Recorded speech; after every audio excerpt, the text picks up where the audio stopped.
So in this module we will be focusing on the relationship between nutrition and some particular chronic diseases. We will be starting with diabetes mellitus, and then we will move on to the other main chronic diseases that are there. So our main aim is to focus on the relationship between nutrition and chronic diseases. Means how nutrition can actually, a proper nutrition, a proper diet, how it can actually help us to prevent or to manage the various chronic diseases that are very much common. Okay, so such a nutrition therapy is actually known as medical nutrition therapy, or MNT. Okay, so we will be discussing on MNT.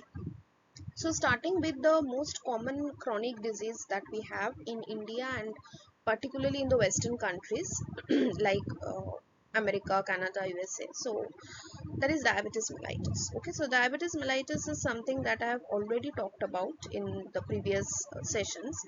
Here I will be talking about it in much more details. Okay, so what do you mean by diabetes mellitus? It is basically the increase in the blood glucose level in our blood. Okay, so there is a normal range not only for blood glucose level, but for all the various chemicals, various important proteins and hormones and enzymes that are present inside our body, and most of them serve as biological markers to determine any disease condition or to determine any abnormal pathological condition. Okay, so over here we are, since we are talking only about diabetes mellitus, we are concerned only about the blood glucose level. So the normal blood glucose level is around 70 to 110 mg per dl.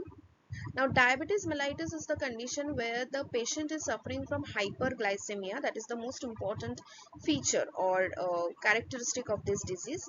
Hyperglycemia, as in hyper means increased and glycemia means glucose level in your blood. So when there is an increased glucose level in your blood, then it's known as hyperglycemia, and that is one of the characteristic features of diabetes mellitus. Okay, now how does this hyperglycemia occur? It occurs from the defects in insulin secretion, which can be either insulin deficiency or insulin action, which is known as insulin resistance, or it can also occur due to both. So this is basically the mechanism by which we can divide diabetes mellitus as type 1 and type 2. Again, something I have told about before. So type 1 is the uncommon one. It's seen in only around 5% of patients, and it's basically a defect in insulin secretion. Means there is an insulin deficiency, means your body is not being able to produce insulin at the level that it should. So that is the type 1 diabetes mellitus. And in type 2 diabetes mellitus, that is, there is problem with insulin action, which is known as insulin resistance. Means still like though your body is producing enough amount of insulin, but your body is not being able to recognize that insulin. Okay, that is what is insulin resistance. Okay, so even if your body is producing insulin, that insulin is not being able to exert or perform its biological function. That is, it's not being able to uptake the glucose and reduce your blood glucose level. As a result, you are suffering from hyperglycemia. So that is the type 2 diabetes mellitus. It is the most common. It is seen in around 95% of the patients. Okay, now, diabetes is basically the leading cause of end-stage renal disease, adult onset blindness, and non-traumatic lower extremity amputations. Okay, now what do you mean by non-traumatic lower extremity amputations? Amputations means cutting off of a part of your limbs. Okay, a part of your upper or lower limbs. That is what is amputation.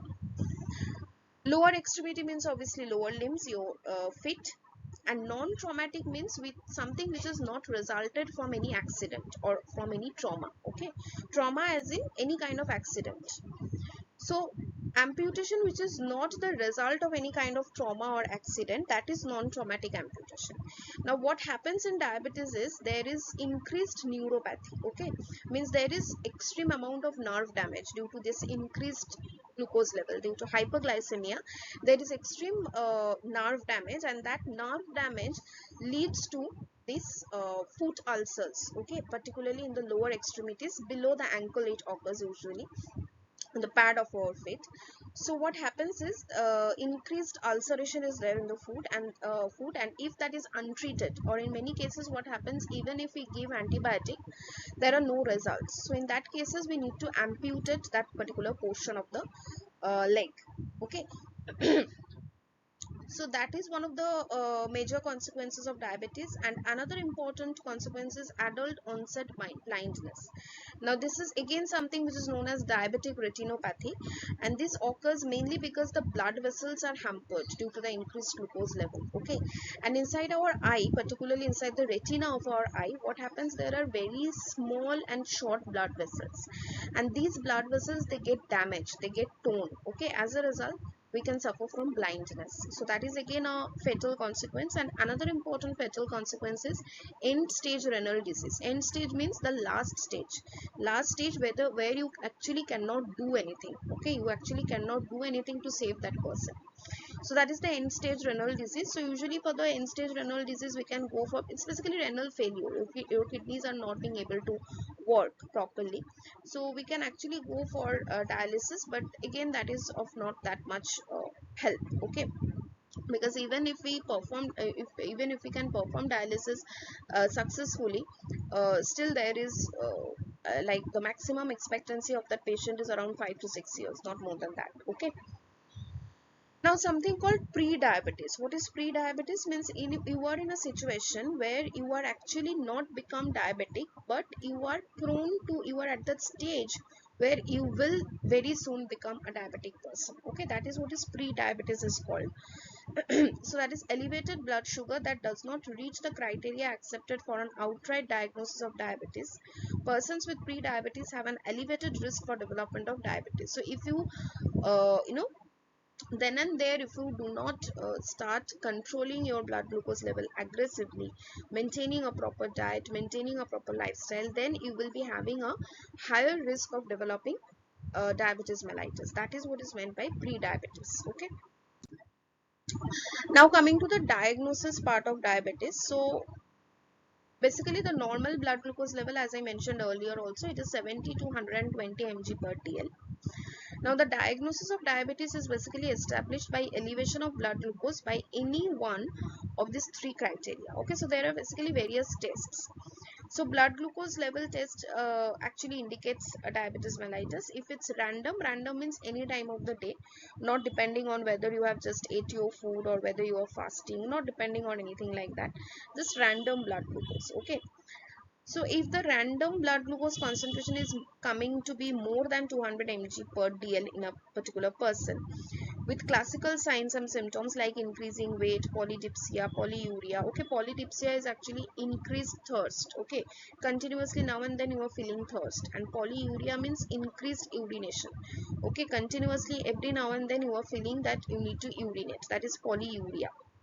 Okay, so these are actually characteristic features of diabetes mellitus. I will be talking about in details.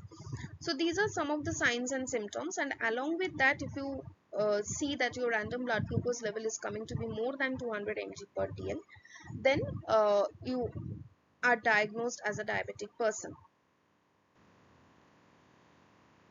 And then next is fasting blood glucose. Okay, so fasting blood glucose, as in minimum you have to fast for 8 hours. Okay.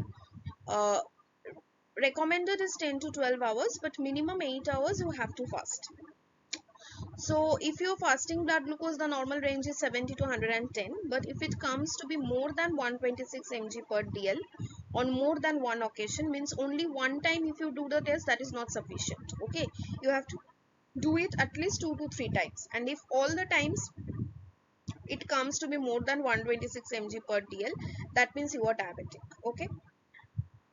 And lastly, oral glucose tolerance test. So what is done actually in case of oral glucose tolerance test is, this is again something that you need to do again and again. Like again and again means at least 2 to 3 times.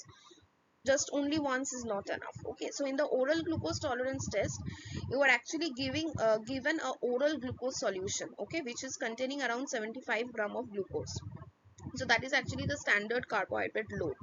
So you need to give the patient a oral glucose solution containing 75 gram of glucose, and after that you need to measure the glucose level. So if it comes to be after that, as in after 2 hours of giving that glucose load, okay, because it takes time na, in order to get dissolved into the blood. Dissolved, actually dissolved is not the right term, absorbed, okay. It has to be digested, metabolized, and then absorbed into the bloodstream, then only you will be able to detect it in the blood, isn't it? So for that you need to give it some time. So around after 2 hours, if you go and measure the glucose level of that person in the blood, and if it comes to be more than 200 mg per dl, then that means also that person is diabetic, okay. Now those who are having pre-diabetes, means they are having a problem with glucose tolerance, they are not having the proper glucose tolerance, but still yet they are not have become diabetic, okay. So in such persons, how will you detect whether that person is pre-diabetic or not? So if the fasting glucose comes to be between 110 and 125, that means pre-diabetic. Means more than 110 but less than 126, okay. And if the oral glucose tolerance test level comes between 140 to 199, then again you can say that that person is pre-diabetic, okay. Now people with impaired glucose tolerance, pre-diabetes, have a significant risk of progression to visible diabetes over time. Means they are at high risk, okay. Within 6 or 7 months that person will become diabetic, okay. And particularly those people who are at the borderline or gray zone, also they also will be having a higher tendency to develop diabetes. Now coming to the two different types of diabetes, okay. So first I will talk about type 1 diabetes and then about type 2 diabetes. So type 1 diabetes is actually characterized by absolute deficiency, okay. So absolute deficiency means there is no insulin present in your body, in your blood, okay. Means your body is not at all producing any amount of insulin. That means you are suffering from absolute deficiency of insulin, okay. And as I have talked before also, okay, insulin is the hormone which is responsible for taking up glucose, okay. Taking up glucose as in uptake of glucose, so that the level of glucose is maintained or is decreased to the normal range in your blood, okay. So that is the main function of insulin. So insulin is basically a hypoglycemic hormone. So if that hormone is not present in your body, then obviously you will be suffering from increased blood glucose level, you will be suffering from hyperglycemia, isn't it? Whether fasting, whether postprandial, whether random, all the glucose levels will be increased in your body because your body is not producing insulin. So this type 1 diabetes is basically characterized as an autoimmune or a genetic disease, okay. It's highly autoimmune, it's not a lifestyle disorder. This is something I mentioned again and again, okay. So in type 1 diabetes, actually MNT or medical nutrition therapy is not of much help, because you are suffering from a genetic or autoimmune problem. So only medicines and only insulin injection can help you, actually not even medicines, okay, because there are actually no such medicines till date for any autoimmune disease. Not only for type 1 diabetes, but for any autoimmune disease till date, no such medicine has been discovered, okay, to be of very much help. So in case of type 1 diabetes, the only solution is taking insulin injection, okay. But obviously, thankfully, these are very rare, only around 5%. Here they have said 10%, but it's around 5 to 10% of all the diabetes cases that we have, okay. So it's a totally autoimmune or a genetic condition. So it's only insulin injection can help, and medical nutrition therapy, means modified nutrition or modified lifestyle, actually is not of much help, okay, unlike type 2 diabetes. Now talking about the pathogenesis of type 1 diabetes. So as I said, it's an autoimmune disease. Now what do you mean by autoimmune disease? Autoimmune disease is when your body is, or not body, your immune system, your immune cells are actually not being able to distinguish between self and non-self. Means what is your own and what is foreign, what has come from outside, what can produce harm to you. When your body fails to differentiate between these two, then what happens, the outcome is autoimmune disease, okay. So basically what happens, insulin, as we all know, it's produced from the beta cells of islets of Langerhans, isn't it? So what happens in case of this type 1 diabetes, these islets of Langerhans, these cells of the pancreas, are actually destroyed. Why? Because your body is detecting these islets of Langerhans to be a foreign cell or a foreign tissue, which is actually not the scenario. But your body, your immune system is actually recognizing the islets of Langerhans as the foreign pathogen and invading it and destroying it. So that is actually the autoimmune disease that you are having. Okay, so basically it's a failure of self-tolerance in the T cells. T cells as in the T lymphocytes. There are two types of T lymphocytes, B lymphocytes and T lymphocytes. T lymphocytes are basically responsible for the cell-mediated immune response. Okay, while the B lymphocytes are responsible for the antibody-mediated or the humoral mediated immune response. Okay, so in this case, in the pathogenesis of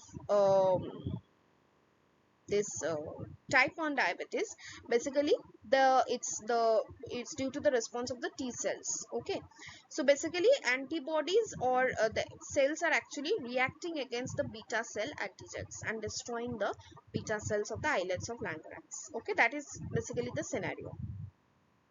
And there are some environmental factors that may be involved. Environmental factors, and as in only infection. Maybe you were suffering once upon a time, maybe you suffered from a very much infectious disease, and maybe as a consequence of that your immune cells have become like that. Okay, but basically it's an autoimmune disease. Now coming to the most common type of diabetes, that is diabetes mellitus, that is type 2 diabetes mellitus. So basically, okay, so type 1 diabetes is actually known as insulin dependent diabetes mellitus. Sorry, I just forgot to mention. That is, it's abbreviated as IDDM. So why it's called insulin dependent? Because it's totally dependent on the insulin, isn't it? Your body is not producing insulin. So your body is totally dependent on insulin. That's why it's insulin dependent diabetes mellitus, because there is absolute deficiency of insulin in your body. But in case of type 2 diabetes mellitus, it's actually relative deficiency, or in most of the cases, it's called, see, it's mentioned over here, relative insulin deficiency. So in most of the cases, what happens is that your body is producing sufficient amount of insulin, but the receptors are not working. The receptors are not being able to recognize that insulin, and hence the insulin is not being able to perform its function. It's not being able to uptake the glucose and hence act as the hypoglycemic hormone and decrease the blood glucose level. Okay, so that is what is known as relative insulin deficiency or insulin resistance. Okay, so here what happens, it's totally insulin non-insulin dependent, isn't it? It's totally non-insulin dependent diabetes mellitus. So it's not at all dependent on insulin. So it's also abbreviated as NIDDM, non-insulin dependent diabetes mellitus. Okay, so it's the other name of type 2 diabetes. Now type 2 diabetes, as I said, it's the most common and it occurs in around 90 to 95% of all the cases. So it's largely a lifestyle disorder. Okay, in most of the cases diabetes happens in people who are leading a very unorganized life. Sleep cycle is not normal, stress levels are very high, leading a very sedentary lifestyle, there is no physical activity, and having very unhealthy food. Okay, high food that is high in fat, low in vegetables and fruits, very unhealthy diet. Okay, such people are actually at risk of developing this type 2 diabetes mellitus. And also very untimely meals, whatever you are having, it's not only what you are eating but also when you are eating. Okay, the timing is also very important. Okay, if you say for example you are having your breakfast at 12 p.m. In the afternoon, and then you are having your lunch at 4 p.m. in the evening, and dinner at say 12 o'clock in the night, that means your timing is very bad. Okay, so ideally it's said that you should have your breakfast by 8 a.m. in the morning, you should have your lunch by 12 to 12:30 in the afternoon, and you should have your dinner by 9 o'clock. You should finish your dinner by 9 o'clock in the night. Okay, so that is actually the ideal time of having your meals, because these are the three major meals that we have in a day, isn't it? Breakfast, lunch and dinner. So the timing also depends very much. Okay, people who are having this unhealthy eating patterns and unhealthy eating times, they are at higher risk of developing diabetes mellitus. Okay, type 2 diabetes mellitus I'm talking about. So it's largely a lifestyle disorder. Okay, So again, coming to the pathogenesis of type 2 diabetes, so there are many environmental factors, and there are genetic factors also, because not only diabetes but any kind of chronic disease has a genetic predisposition. Okay, if you have your father or your mother or your grandparents or your elder sister or brother who is suffering from diabetes or any kind of chronic disease, then already you are at risk of developing that particular disease, isn't it? Because you are sharing the same genes. So genetic factors are obviously there. uh, Now there are two defects that actually characterize type 2 diabetes.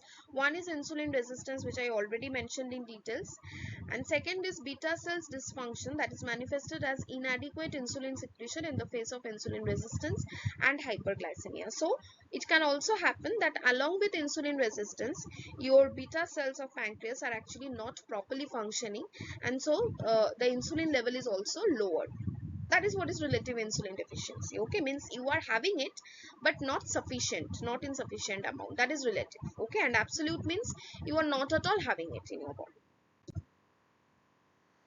Now over here I have just given some models which actually describe the relationship between obesity and insulin resistance. Okay, so first we will focus on the left side model. So here they are telling that insulin resistance occurs due to genetic predisposition and also due to obesity lifestyle factors. Okay, now when do people suffer from obesity? What is obesity? Obesity is basically when you are highly overweight.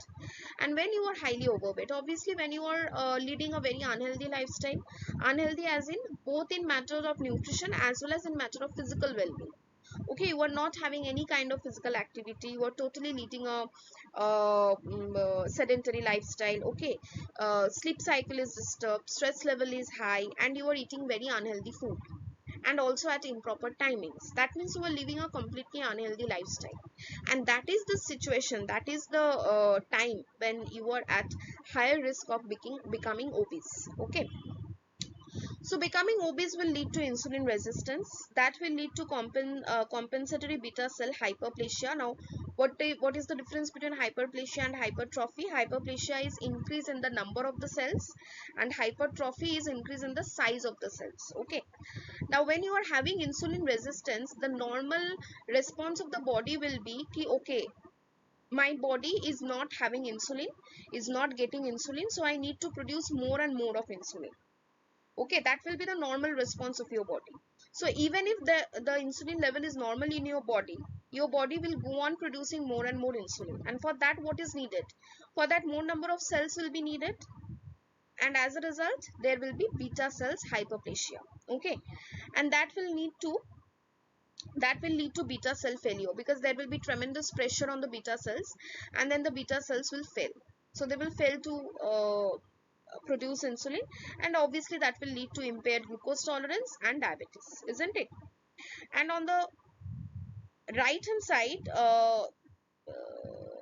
this model actually describing how the adipose cells are actually responsible, because they will be depositing more and more of, because from the adipose cells or the adipose tissues, more and more of free fatty acids will be getting released, marked with blue color, and these free fatty acids will be going and getting deposited inside your beta cells of pancreas, and obviously then the beta cells will start dysfunctioning. They will not be able to produce insulin, and it will lead to insulin deficiency or insulin resistance. Okay, now coming to the clinical manifestations of diabetes mellitus, that is what will be the symptoms. Okay, so in this slide I will be talking about in general, and then in the upcoming slides I will be talking about the clinical manifestations of type 1 and type 2 separately. Okay, so over here, see, if there is hyperglycemia, what will happen? So first let's focus on the big blue arrows, and then I will be talking about the models on both the sides. Okay, so firstly, see, one of the major clinical manifestations of diabetes will be polyuria. Okay, so what is polyuria? I just mentioned in the previous slide also. When glucose levels are so high that glucose is excreted in the urine, water follows the glucose concentration passively, leading to abnormally high urine output. Okay, so along with the urine, your water concentration in the urine is also, along with the glucose, your water concentration in the urine is also getting increased. As a result, there is continuous sensation of urination. So that is what is polyuria. And if there is polyuria, means if there is excessive water loss through urine along with glucose, then obviously you will be feeling thirsty also, isn't it? Because continuously water is getting out. So that will lead to polydipsia. Okay, polydipsia is not mentioned over here. So basically polyuria and polydipsia will go hand in hand. If one occurs, then the other will automatically occur. And what is polyphagia? Polyphagia means feeling of hunger. Okay, frequent feeling of hunger. So what they're saying over here, glucose from the blood cannot enter the cells due to the lack of insulin or either insulin resistance. So the blood cannot convert the food you eat into energy, isn't it? This lack of energy will continuously make you feel hungry. So what is actually happening, even if you are consuming carbohydrate, even if you are consuming glucose, and even irrespective of whether there is insulin in your body or there is no insulin, means whether you are suffering from absolute or relative insulin deficiency, or you are suffering from insulin resistance, irrespective of whatever types of diabetes you are having, your glucose is not actually getting uptaken into the cells from the blood, isn't it? So what will happen if the hypoglycemic hormone is not there, if insulin is not there, glucose will not be able to be utilized by your body cells, isn't it? So your body cells, your organs, your tissues, they will always be suffering from energy deficit, isn't it? Because they are not being able to utilize glucose, isn't it? So that's why you will always be feeling hungry, because your body is not getting that enough energy that you need, isn't it? So there will be a continuous feeling of hunger. So that is polyphagia. And finally you will be having weight loss. Why? Because insufficient insulin will prevent the body from getting glucose from the blood cells into the body cells to use as energy. When this occurs, the body starts burning fat and muscles for energy, causing a reduction in the overall body weight. Okay, so again polyphagia and weight loss will be going hand in hand, isn't it? So initially there will be an increase in weight. Okay, initially when you will start having, say for example you are just pre-diabetic, or you are just been diagnosed with diabetes mellitus, in that stage, since your glucose level is very high in the blood, what will happen, you will be gaining a little bit of weight. But after that, when the condition becomes chronic, what happens, you will gradually start losing your weight. Why? Because same thing, like why you are being polyphagia, the same explanation will also go for your weight loss, because your body is not getting the glucose, your body cells are not being able to utilize glucose, so there is a continuous energy deficiency. And in order to compensate for that energy deficiency, what will your body do? Your body will first go for burning the fats, because there is no glucose available, isn't it?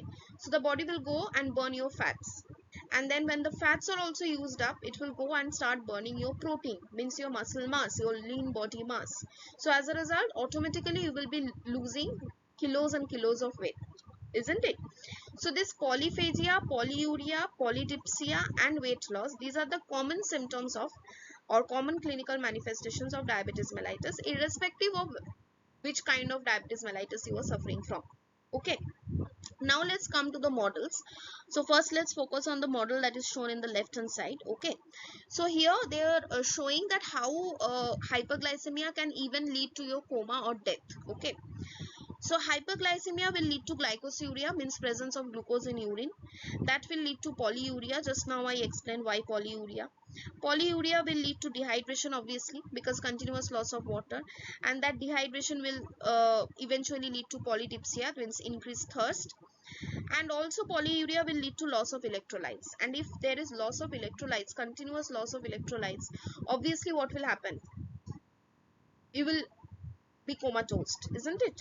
It will lead to coma, and then eventually if it's not treated, then it will lead to death finally. Okay, and again this glycosuria will lead to loss of calories, isn't it? Body will not be getting energy, so that will lead to weight loss, that will lead to polyphagia, that will lead to mobilization of fats and proteins, and mobilization of fats and proteins will lead to acidosis. Ketone bodies will be formed, you will suffer from acidosis, and that will finally again lead to coma and death.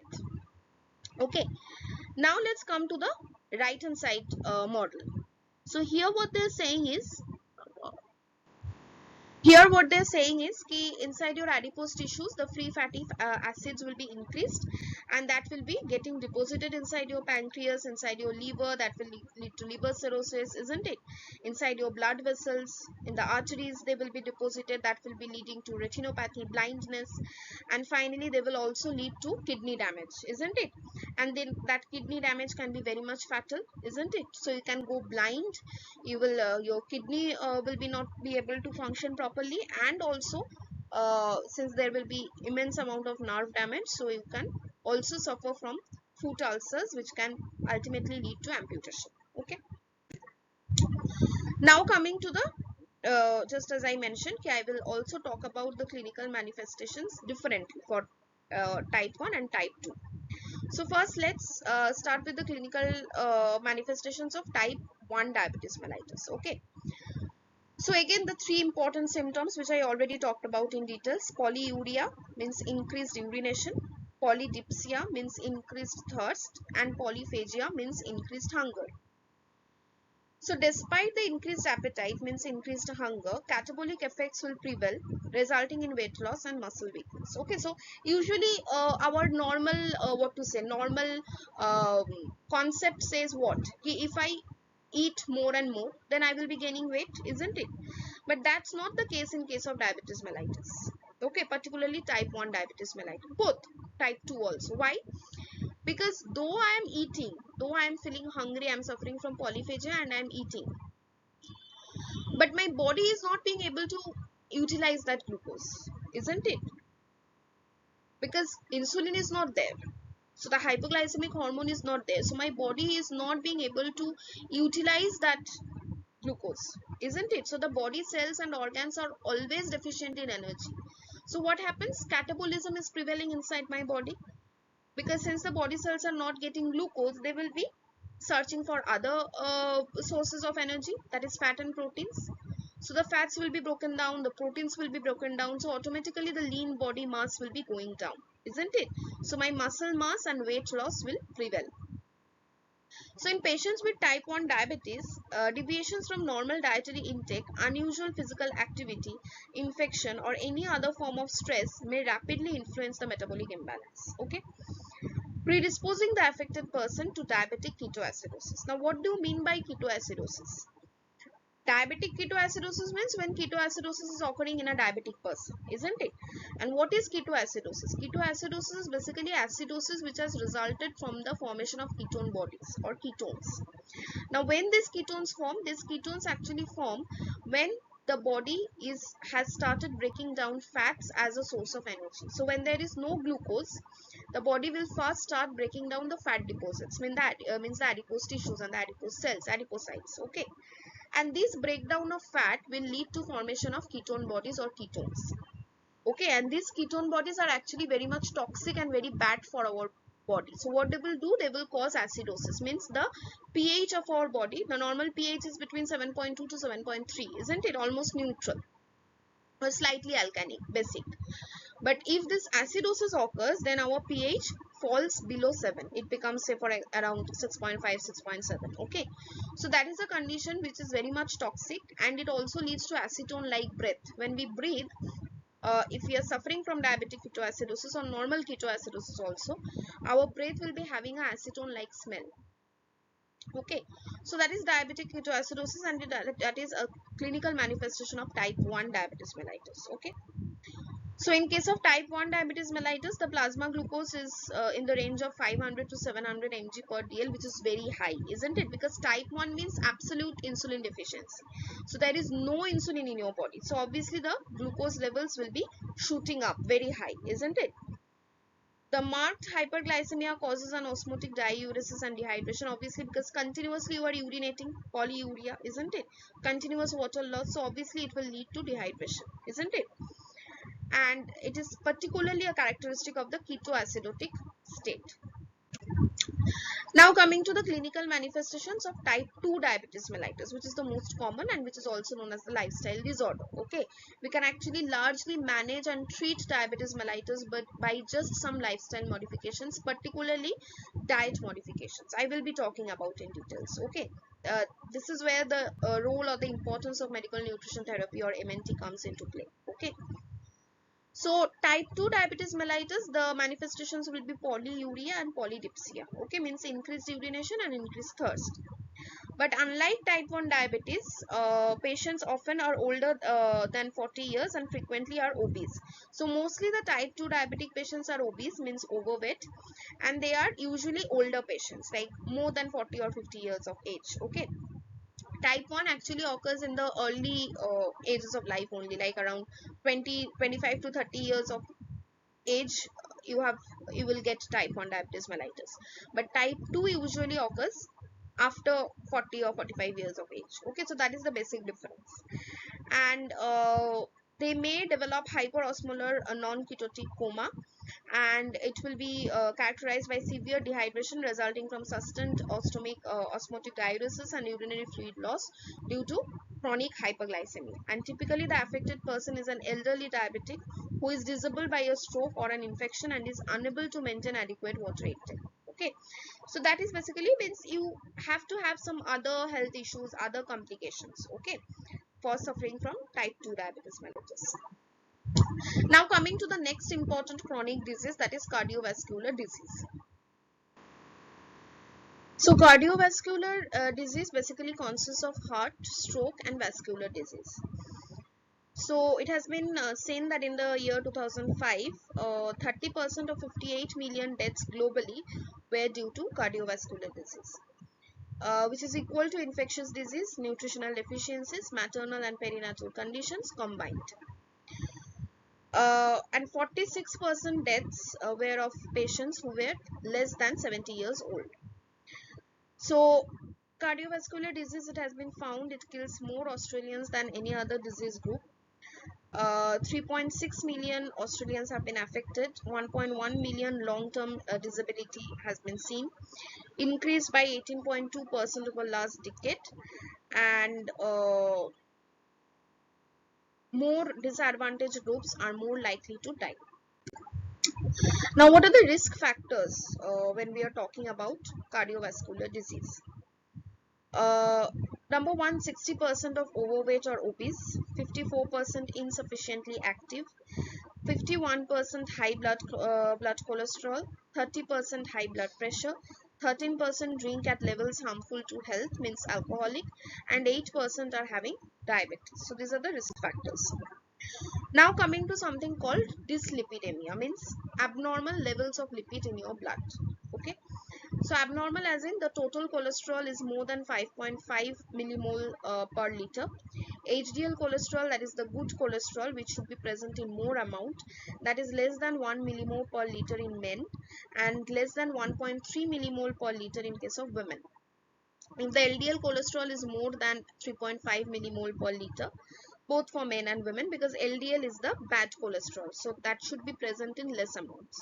Why bad cholesterol? Because LDL is actually responsible for carrying all the cholesterol from the liver to the peripheral tissues. So the cholesterol gets deposited in the peripheral tissues, which will lead to atherosclerosis and many other problems, isn't it?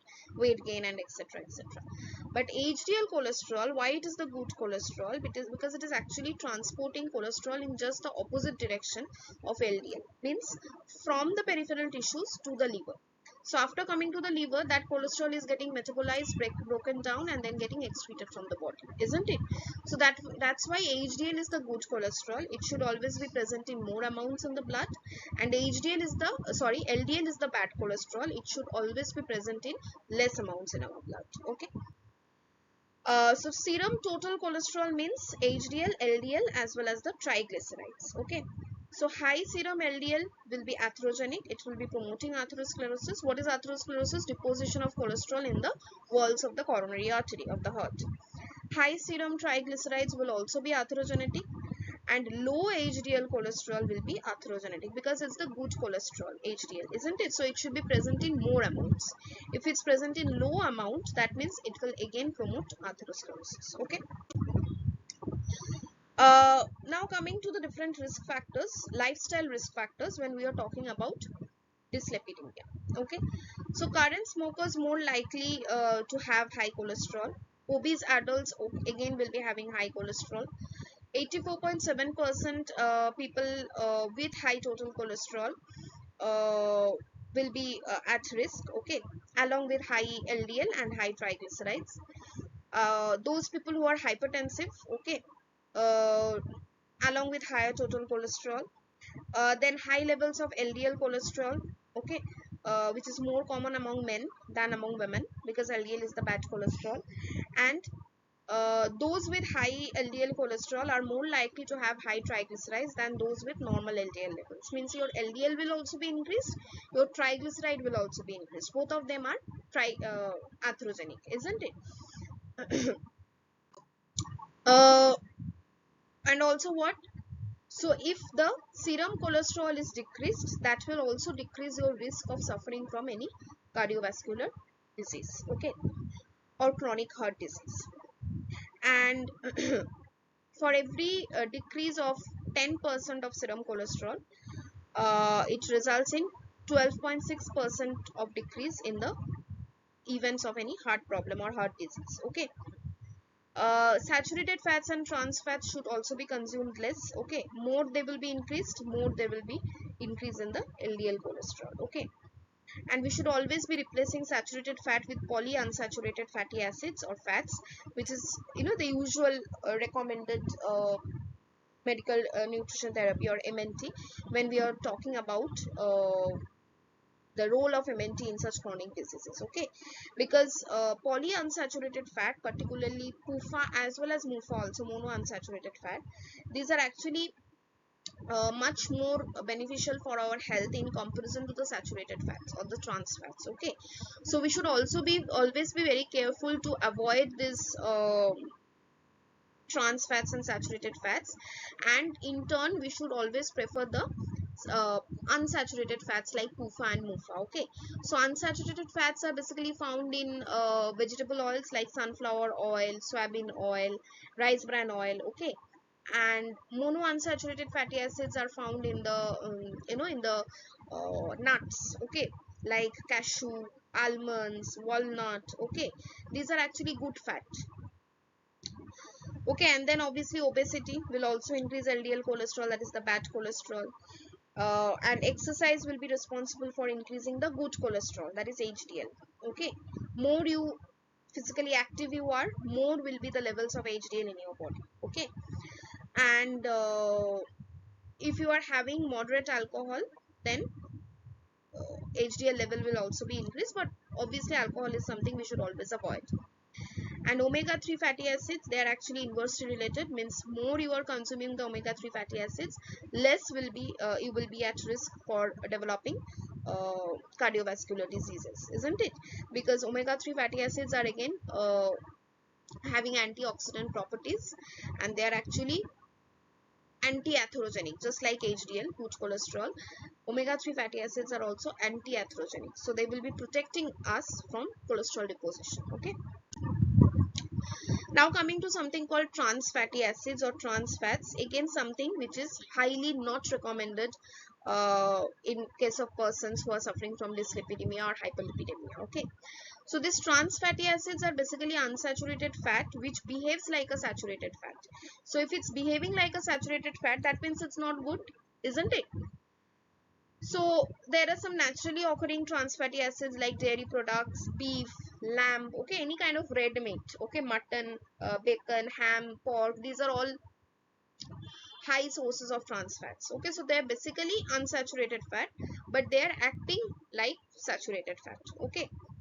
uh, and some artificial or synthetic trans fats will include hydrogenated or partially hydrogenated vegetable fats, okay. And also the refined oils, they are also very bad sources of trans fats, okay. And trans fats are also very much present in the preserved and the packaged foods, okay, to increase their shelf life, okay. In the frozen food also, any kind of packaged and packaged food, you will have trans fats because it helps to increase the shelf life, okay. So since 2007, manufactured TFA intakes declined 25 to 45%, and manufactured TFA or artificial TFA intake should be less than 0.4 gram per day, and the mean total TFA, means from both natural as well as manufactured sources, should be 0.5 to 0.6 of the total dietary energy. More than 90% of population is actually taking TFA, less than 1%, and 60 to 75% of TFA intake derived from ruminant foods, means the natural sources. Okay. Now, what do we do to avoid trans fat? That is something very important. So, firstly, we should choose the polyunsaturated and the monounsaturated fatty acids, that is PUFA and MUFA, which I already mentioned. Uh, they are present in margarines, lean meat, trimmed or visible fat, low or no, and we should always go for uh, low or no fat dairy products. Okay. Limit foods and takeaway meals, means those deep fried, baked food, biscuits, pastries, pies. These are something we should uh, go for, and we should always avoid hydrogenated and partially hydrogenated vegetable oils in the ingredients list, okay, which is mainly present in the refined oils that we have. Now, what are the dietary recommendations for the number of grams of salt per day for the general population? Okay, general population, and particularly those who are suffering from these chronic diseases. Okay, so it's usually between 4 to 5 grams, not more than 5 grams at any cost. Okay, so I will just mark it over here, 4 grams, okay, or at the most 5 grams, not more than that. Okay, now coming to the next important chronic disease that we have, that is hypertension. Okay, so hypertension, again, men are more likely to suffer from hypertension than women. So the percentage is actually 23.4% versus 19.5%. So 23.4% men is to 19.5% women. And a large reason behind that is, I will be talking about it in the advanced medical nutrition therapy module that we'll be having. But just over here, I just want to mention ki the main reason is, in case of uh, men who are actually overweight or obese, the upper body part is mainly responsible. Okay, and in case of female, when the females are overweight or obese, lower body parts are responsible beyond the abdomen, okay, in the hip region or waist region. That is one of the main reasons why men are more prone to suffer from these chronic diseases like heart problems, hypertension, etc. Okay, so hypertension is seen in 42.6% patients who are around the age of 65 years, and 5.5% around the age of 18 to 24 years. Okay, means mostly in the older age. Now, what are the effects of high blood pressure? So effects will be seen in the brain, in the kidneys, in the arteries, as well as in the heart. So the relationship between BP, that is blood pressure, and cardiovascular disease is continuous, graded, independent, and causative. So it will be increased, if there is a increase cardiovascular disease, then the chances will be increased by 2 to 4 times of suffering from high blood pressure. Okay, hardening of the arteries, it will be at risk for stroke, for myocardial infarction, that is heart attack, congestive heart failure, peripheral arterial disease, kidney damage, chronic renal failure, retinopathy, means damage in the retina, and blindness. So these are some of the consequences of high blood pressure. And there will be no signs or symptoms until dangerously high. So this is something very dangerous, or very frightening about high blood pressure. Okay, there will be no signs and symptoms until the blood pressure will be dangerously high, say more than 170 or 160, the systolic pressure. Okay, now what is the relationship between stroke and hypertension? So over here I've just shown a graphical representation. Ki more the blood pressure, more will be the risk of stroke. So it's just a straight line. Okay. So there are around 40,000 strokes each year, and 70% will be having the first ever stroke in their lives. So that is the leading cause of long-term disability in adults. Strokes cause 9% of all deaths. Risk of stroke and heart diseases increases with BP. So more the increase in BP, more there will be risk of stroke. Just what I have showed over here in the graphical representation. And hypertension is actually the most common chronic disease, and it's affecting around 1 in 4 males and 1 in 6 females between the age of 25 to 65 years. Now, what is the definition of hypertension? So if the blood pressure is more than or equal to 140 by 90 millimeter mercury, that means you are hypertensive. Okay, so 140 is the systolic pressure and 90 is the diastolic pressure. Okay, so the optimal or the normal range will be systolic less than 120 and diastolic less than 80. Normal will be 120 to 129, anything between 120 to 129, and diastolic anything between 80 to 84 will be normal.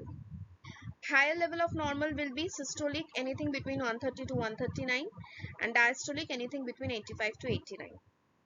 Now comes the different grades of hypertension. Okay, so once you have exceeded 139 systolic, that means you are hypertensive. Okay, so first grade 1, uh, anything between 140 to 159 systolic pressure, and diastolic anything between 90 to 99. Okay, uh, grade 2 will be anything between 160 to 179 for systolic, and anything between 100 to 109 for diastolic.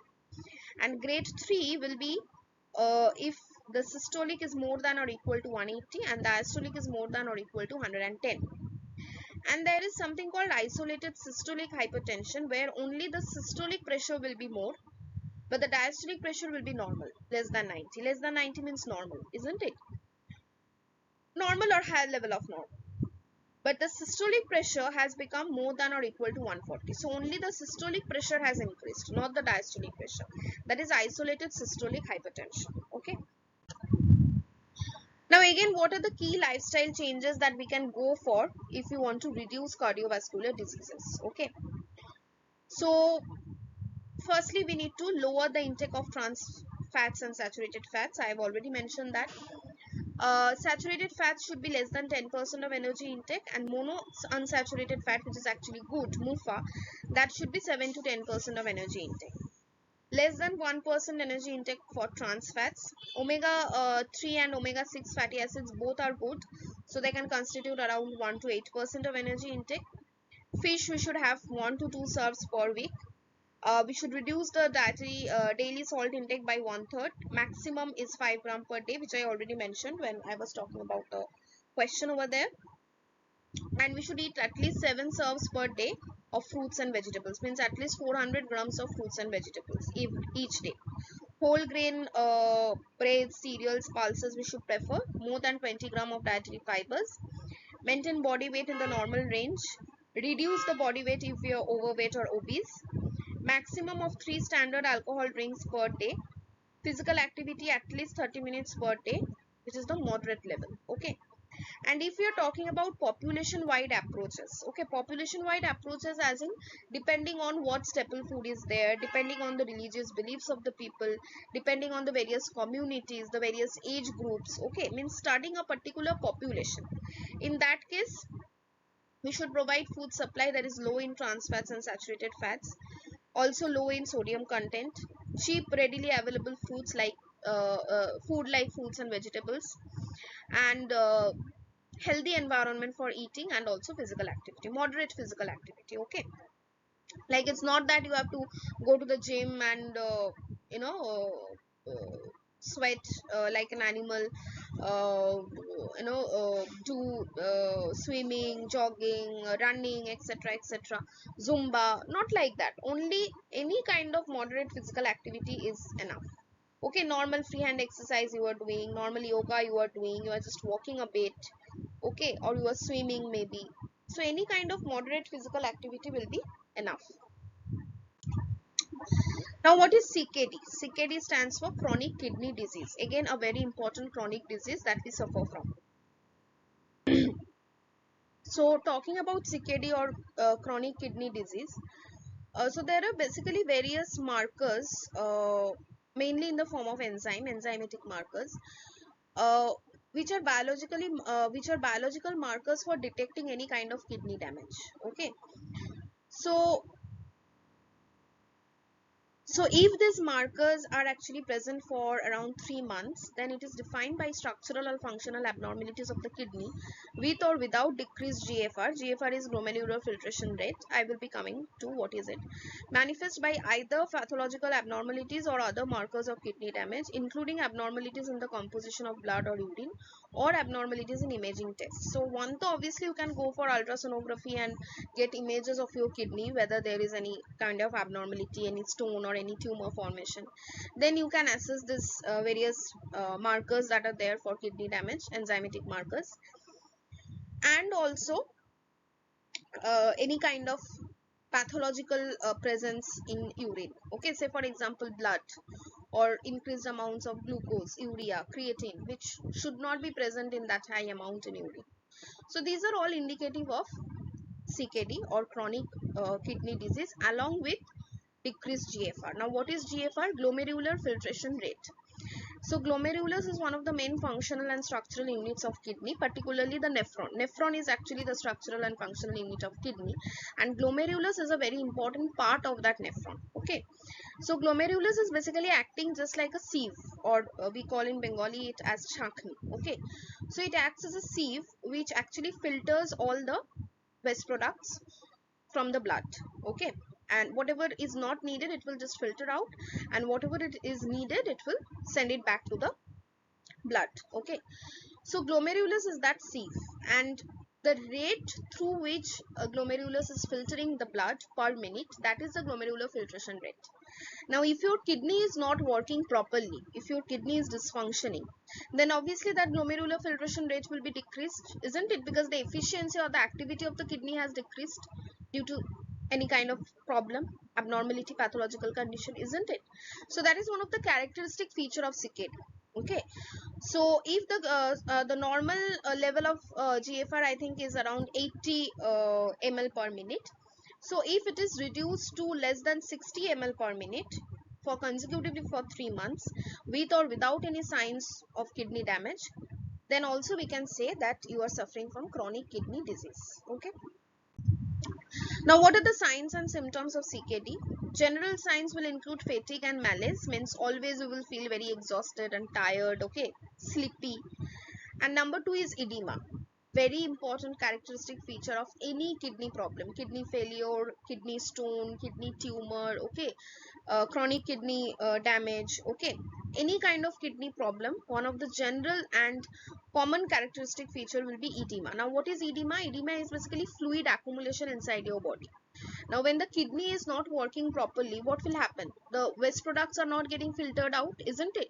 So gradually they will be getting accumulated inside our body. Okay, so that is what is will lead to edema, and edema mostly occurs in the lower parts of the body. Okay, like the feet, and also in some cases in the abdominal region, in the central part of the body. Okay, ophthalmologic means related to eye, also there will be manifestations. Cardiac manifestations will be there. There will be heart failure, there will be coronary artery disease, there will be pericarditis, means inflammation of the pericardium. Pericardium is the protective layer of the heart. Okay, and HTN, that is hypertension. Now in the GI tract there will be anorexia, uh, there will be nausea or vomiting, and dysgeusia. Dysgeusia is basically impaired taste. Okay, taste buds do not function properly, and anorexia is actually a eating disorder. Okay, overeating or undereating, that is anorexia. And on the skin you will be having pruritus. Pruritus is skin eruptions. Okay, boils like things will appear on your skin. And pallor is when the normal complexion of your skin gets distorted, means the skin gets lighter than your original complexion, that is pallor. Okay, and neurological manifestations, there will be seizures. Okay, means convulsions, fits, and there will be MS changes, means multiple sclerosis, which is again a autoimmune disorder. Okay, Now there are different stages of CKD, just as there were stages of hypertension, stage 1, stage 2, stage 3, just like that CKD also has different stages. So stage 1 is characterized by GFR more than or equal to 90 ml per minute, which is around normal or elevated. Stage 2, GFR will be reduced to 60 to 89, which is mild CKD. Stage 3 is moderate CKD, GFR will be between 30 to 59. Stage 4 is severe CKD, or GFR will be between 15 to 29, and stage 5 will be resulting in kidney failure, that is GFR less than 15. Okay. Now what are the other problems or other pathological manifestations that are related with CKD or chronic kidney disease? Okay. So number 1, renovascular disease. Number 2, glomerulonephritis, means there will be inflammation of the nephrons. Nephrotic syndrome, again problem with the nephrons. Hypercalcemia, increased calcium level in blood. Multiple myeloma is basically cancer of your platelets. Okay. And chronic UTI, chronic urinary tract infection. Okay. So these are some of the associated problems of CKD. Now coming to cancer. Now cancer is again a very important chronic disease. Okay. It is one of the leading causes of death. Now what do you mean by cancer? When there is excessive growth of cells or abnormal growth and proliferation of cells, that is what is characterized by cancer. Okay, that is what is the characteristic feature of cancer. Now when how can we differentiate between normal cells and cancer cells? So I have just given a diagram over here. So see, these are your normal cells. Now when the normal cells start to increase in size, increase in number, hyperplasia means increase in number, that will cause hyperplasia, means increase in the number of cells, which is not normal, which is not recommended. Okay, unrecommended increase in the number of cells, that will lead to hyperplasia. And then from hyperplasia there will be dysplasia. What is dysplasia? Means abnormal increase in the number of cells, abnormal, and also not maintaining any proper fashion or proper mechanism, proper proper mode. Okay, means any direction, any type of cell, any type of multiplication, any type of increase in number is happening. Okay, that is dysplasia. And this dysplasia will finally lead to cancer. So abnormal proliferation of cells, that is what is the proper definition of cancer. Okay. Now again we are talking about when we are talking about cancer, we need to know what is benign, what is malignant. So benign tumors are usually non-cancerous, means they do not signify cancerous growth, or they do not denote cancerous growth, and they do not grow into other tissue, which is one of the characteristic features of any cancerous cells or tissues, that they can be metaplastic, isn't it? They can cause metaplasia. Very sorry, not metaplasia, metastasis. What is metastasis? It is basically the migration or the the transport of the cancerous cells from one type of tissue to another type of tissue. Okay, say for example, I have developed cancer in my lungs. From lungs, if that cancer spreads to my breast, to my stomach, to my liver, to my kidney, that means it is causing metaplasia. Okay, it usually occurs around the last stage of cancer, any type of cancer. Okay. So benign tumor can never can never be cancerous is not the right thing. It can, anytime a benign tumor can become a malignant tumor, but presently in that situation it is not cancerous. That means it is benign and it will not grow on other tissues. But malignant tumor means it's cancerous and it will invade the tissue, or it will spread from one tissue to another tissue. So that is the basic difference between benign and malignant tumor. Now in many cases what happens, when a benign tumor is diagnosed, what we do, we usually perform surgery and then we just eliminate that tumor from the body, no matter where it has grown. But there might be some remnant, some remaining portion of the benign tumor, which will then become malignant and spread to the other parts of the body and cause cancer. Okay, so that is the case in case of many cancers. Okay, so moving forward, what are the different types of cancers or different kinds of cancers? So number one is carcinoma. Carcinoma will start in the cells that cover external and internal organs or glands. Sarcoma will start in the cells and the supporting tissues of the body, such as bone, cartilage, fat, connective tissue, muscle, etc. So then it will be sarcoma. Lymphoma, obviously from the name only we can make it out that it will be developing in the lymph nodes and the lymph vessels of the body's immune system. And leukemia, again we can make it out from the name of the cell, name of the cancer, that is the leukocytes or the white blood cells. Okay, not only the white blood cells, but in general the immature blood cells which actually develop in the bone marrow, means both the white blood cells as well as the red blood cells. Okay, leukemia is actually, in common term we call it as blood cancer. Okay, now over here I have just given a diagram which is explaining the invasion and metastasis, which is one of the major features of cancer, as I said. Okay, so say for example, this is where the primary cancer has developed. This is a part of the intestine, small intestine. Okay, then it metastasizes and goes to the lung. Okay, so now it has invaded the lung also. Now we have lung cancer also. Then it goes and metastasizes in the brain. So now you have brain cancer also. So that's how the cancer is spreading to different parts of the body. Okay, again say for example, here you have the primary cancer. From there the cancer cells are going into the blood, then into the lymphatic system, and finally forming the metastatic tumor over here. So this is how invasion and metastasis is occurring in any type of cancer. Now, how can we prevent cancer? Americans can prevent 1/3 of the most common cancers. How? By staying lean, not becoming overweight, eating smart, eating good, not only smart but good, moving more, means being physically active. So these are the three, you know, major, what to say, ways to prevent cancer. Eating right, eating smart, moving more, being physically active, and staying lean, maintaining your ideal weight or normal weight. Okay, uh, so by doing this we can actually prevent 1/3 of breast cancers, 1 by 2, like 50% of colorectal cancers, and 2/3 of esophageal cancers. Okay, so this is basically the pie chart over which I have given this proportionally goes for the preventable cancers, and these are the non-preventable cancers, because most of the cancers are also having some genetic predisposition, genetic factors. So in that case we can't really prevent them. Okay, but still if we can diagnose them in the earlier stages, then it will be very much helpful. But unfortunately in many cancers what happens is that we cannot diagnose in the primary stages because there are no signs or symptoms.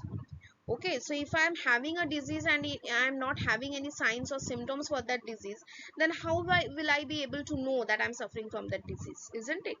So that is one of the major drawbacks or the most lethal part about cancer. Okay, now what are the risk factors for cancer? Infections, previous infections, immunosuppressive medicine. Say for example, I'm suffering from some autoimmune disorder, like just as I mentioned, multiple sclerosis, rheumatoid arthritis, SLE, that is systemic lupus erythematosus. So these are some autoimmune disorders which are common. Okay, SLE is mostly seen in women than in men. The rheumatoid arthritis is also more in women than in men. So in such autoimmune disorders, what happens? Myositis, again autoimmune disorder. So what happens is that we need to take immunosuppressive medicines, because what is happening in autoimmune disease?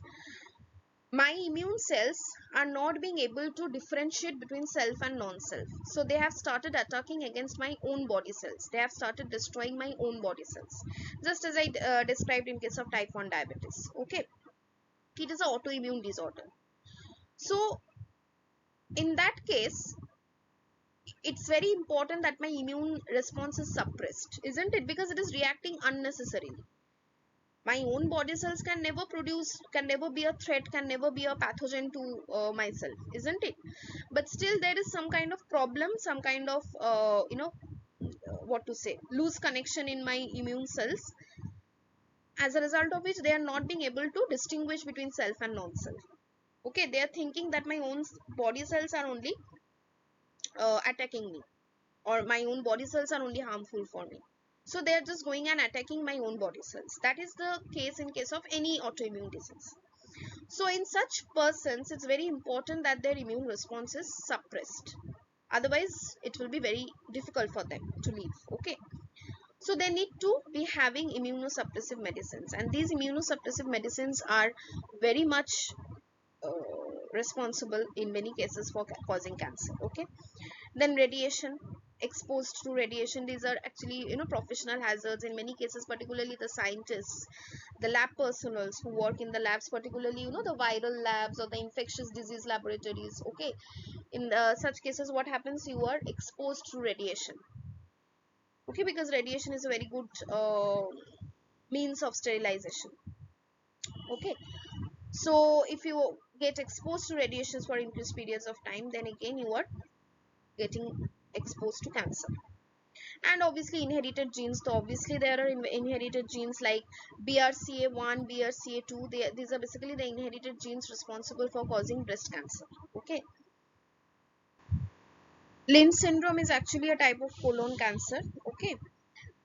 So all these are actually the genetic predisposition or genetic factors like BRCA1 and BRCA2, both are responsible for causing breast cancer. Okay.